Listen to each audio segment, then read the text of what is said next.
নমস্কার বন্ধুরা, রূপার রান্নার ডায়েরিতে আপনাদের স্বাগত জানাই। আজকে আমি শোল মাছের মাথা দিয়ে বেতো শাক রান্না করে দেখাচ্ছি। সেই জন্য প্রথমে আমি শাকগুলোকে ঝিরিঝিরি করে কুচিয়ে নিয়েছি, ভালো করে ধুয়ে। এখানে 500 গ্রামের মতন শাক আছে। এখানে শোল মাছের মাথাগুলোকে আমি ভেজে রেখে দিয়েছি। আর এখানে দেখুন, কাঁচা লঙ্কা, আলু, বেগুন আর কয়েকটা সিম আমি এরকমভাবে টুকরো করে কেটে নিয়েছি। এখানে আছে একটুখানি আদা বাটা, কয়েক কোয়া রসুন আমি একটু থেতে নিয়েছি। এবার দেখতে থাকুন আমি শোল মাছের মাথা দিয়ে কিভাবে বেতো শাকটা রান্না করি। এই বেতো শাকটার জন্য প্রথমে আমি কড়াইয়ের মধ্যে সর্ষের তেল গরম হতে বসিয়ে দিয়েছি। তেলটা আমার গরম হয়ে গেছে। এবার আমি এর মধ্যে রাঁধুনি আর কালো জিরে ফোড়ন দিয়ে দিচ্ছি। ফোড়নটা একটু ভাজা হলে এবার আমি এর মধ্যে থেতে নেওয়া রসুনগুলোকে দিয়ে দিচ্ছি।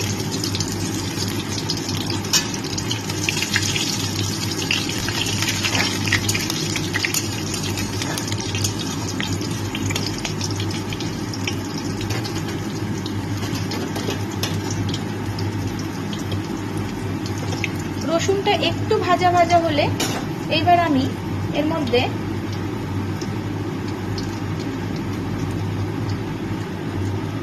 আলু, সিম, বেগুন আর কাঁচা লঙ্কা, ফোড়নটা একটু ভাজা হয়ে গেছে।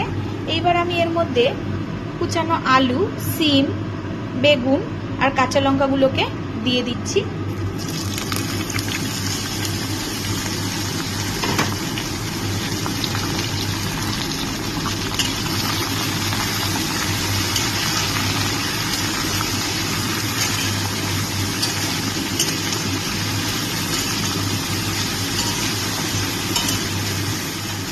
বেগুন, আলু, সিম এগুলো দেওয়ার পর, কাঁচা লঙ্কা এগুলো দেওয়ার পর আমি পরিমাণ মতন নুন দিয়ে দিলাম।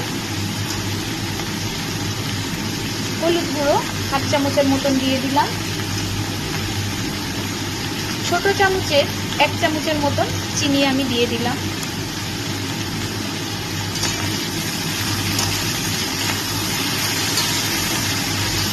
দিয়ে এটাকে আমি কিছুক্ষণ একটু ভাজা করে নেব। দেখুন বন্ধুরা, কিছুক্ষণ সবজিগুলোকে ভাজার পর এবার আমি এর মধ্যে শাকটাকে দিয়ে দিচ্ছি।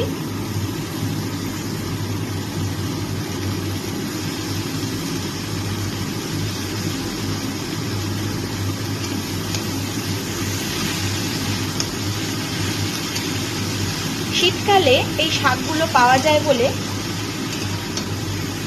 খেতে খুব ভালো লাগে।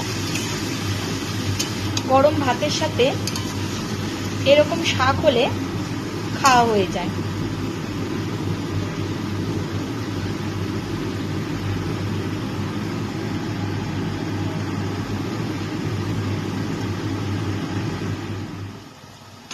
দেখুন শাকটা ভাজতে ভাজতে অনেকটা কমে এসছে। এইবার আমি এর মধ্যে যে মাছের মাথাটা ভেজে রেখেছিলাম সেটাকে আমি দিয়ে দিচ্ছি। একটু ভেঙে নিয়েছি আমি।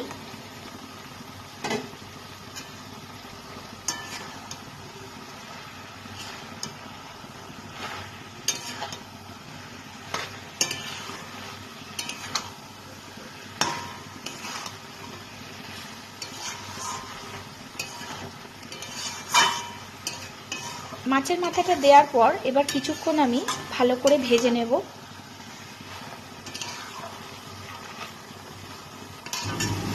মাছের মাথাটা দিয়ে আমি কিছুক্ষণ ভেজে নেওয়ার পর এবার আমি এর মধ্যে যেই আদাটাকে পুড়িয়ে রেখেছিলাম সেটাকে আমি দিয়ে দিচ্ছি।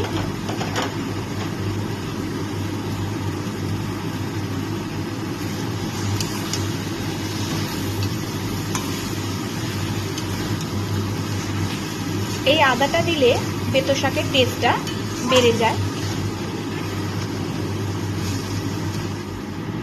তৈরি হয়ে গেছে আমার শোল মাছের মাথা দিয়ে বেতো শাকের রেসিপি। এবার এটাকে আমি নামিয়ে দেব।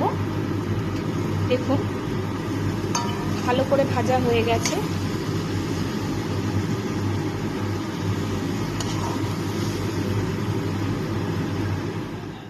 বেতো শাকটা হয়ে যাওয়ার পর এটা আমি নামিয়ে দিয়েছি। দেখুন এটা দেখতে কতটা ভালো লাগছে, আর এটা খেতেও খুব ভালো লাগে। গরম ভাতের সাথে এইভাবে একবার শোল মাছের মাথা দিয়ে বেতো শাকটা রান্না করে দেখুন, খেতে খুব ভালো লাগবে। আমি যেই রকম ভাবে করলাম একবার সেই রকম ভাবে করে দেখবেন। যদি ভালো লাগে অবশ্যই আমাকে কমেন্ট করে জানাবেন, একটা লাইক করবেন, আর আমার চ্যানেলটিকে সাবস্ক্রাইব করে আমার পাশে থাকবেন।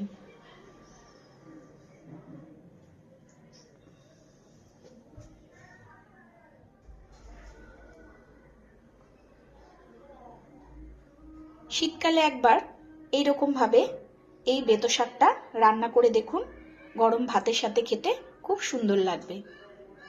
দারুণ স্বাদের হয় এই রান্নাটা।